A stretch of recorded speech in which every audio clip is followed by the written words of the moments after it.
பரிசுத்த வேதாகமம் பழைய ஏற்பாடு எஸ்தர் 3ஆம் அதிகாரம். இந்த நடபடிகளுக்கு பின்பு ராஜாவாகிய ஆகஸ்வேரு அமிதத்தாவின் குமாரனாகிய ஆமான் என்னும் ஆகாகியனை மேன்மைப்படுத்தி தன்னிடத்தில் இருக்கிற சகல பிரபுக்களுக்கும் மேலாக அவனுடைய ஆசனத்தை உயர்த்தி வைத்தான்.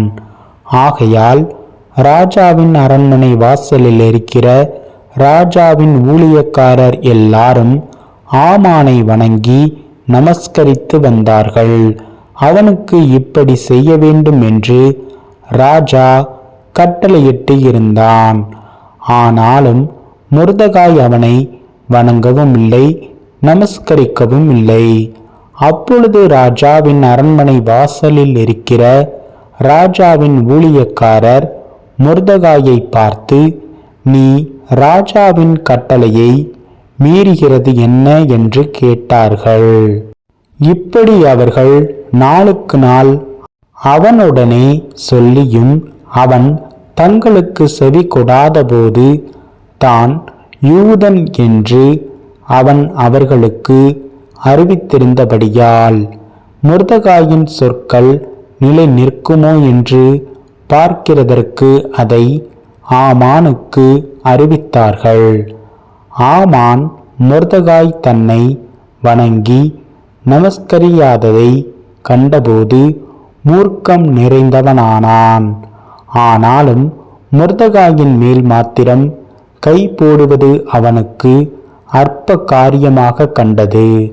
மொர்தெகாயின் ஜனங்கள் இன்னாரென்று ஆமானுக்கு அறிவிக்கப்பட்டிருந்தபடியால் ஆகஸ்வேருவின் ராஜ்யம் எங்கும் இருக்கிற மொர்தெகாயின் ஜனமாகிய யூதரை எல்லாம் சங்கரிக்க அவன் வகை தேடினான்.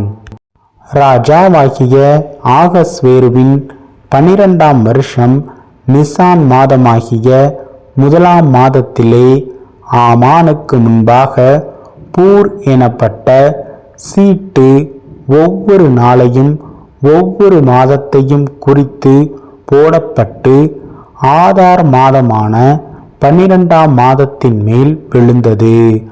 அப்பொழுது ஆமான் ஆகஸ்வேரு ராஜாவை நோக்கி, உம்முடைய ராஜ்யத்தின் சகல நாடுகளிலும் உள்ள ஜனங்களுக்குள்ளே ஒருவித ஜனங்கள் சிதறுண்டு பரம்பி இருக்கிறார்கள். அவர்களுடைய வழக்கங்கள் சகல ஜனங்களுடைய வழக்கங்களுக்கும் விகற்பமாயிருக்கிறது. அவர்கள் ராஜாவின் சட்டங்களை கை கொள்ளுகிறதில்லை. ஆகையால் அவர்களை இப்படி விட்டு இருக்கிறது ராஜாவுக்கு நியாயமல்ல. ராஜாவுக்கு சம்மதியானால் அவர்களை அழிக்க வேண்டுமென்று எழுதி அனுப்ப வேண்டியது. அப்பொழுது நான் ராஜாவின் கஜானாவிலே கொண்டு வந்து செலுத்த 10,000 தாலந்து வெள்ளியை எண்ணி காரியக்காரர் கையில் கொடுப்பேன் என்றான்.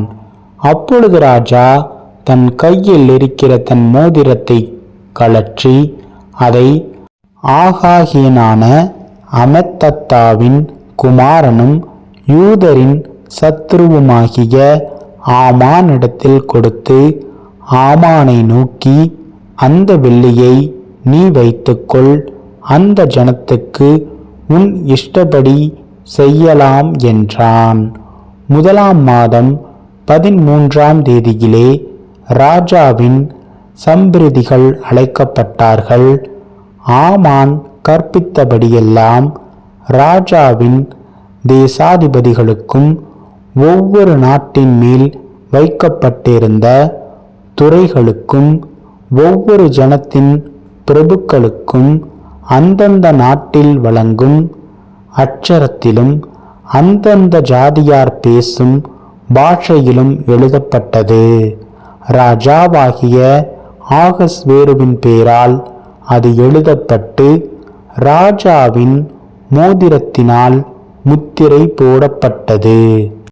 ஆதார் மாதமான 12ஆம் மாதம் 13ஆம் தேதியாகிய ஒரே நாளிலே சிறியோர் பெரியோர், குழந்தைகள், ஸ்திரீகள் ஆகிய சகல யூதரையும் அழித்து கொன்று நிர்மூலமாக்கவும் அவர்களை கொள்ளையிடவும் அஞ்சற்காரர் கையிலே ராஜாவின் நாடுகளுக்கெல்லாம் கட்டளைகள் அனுப்பப்பட்டது.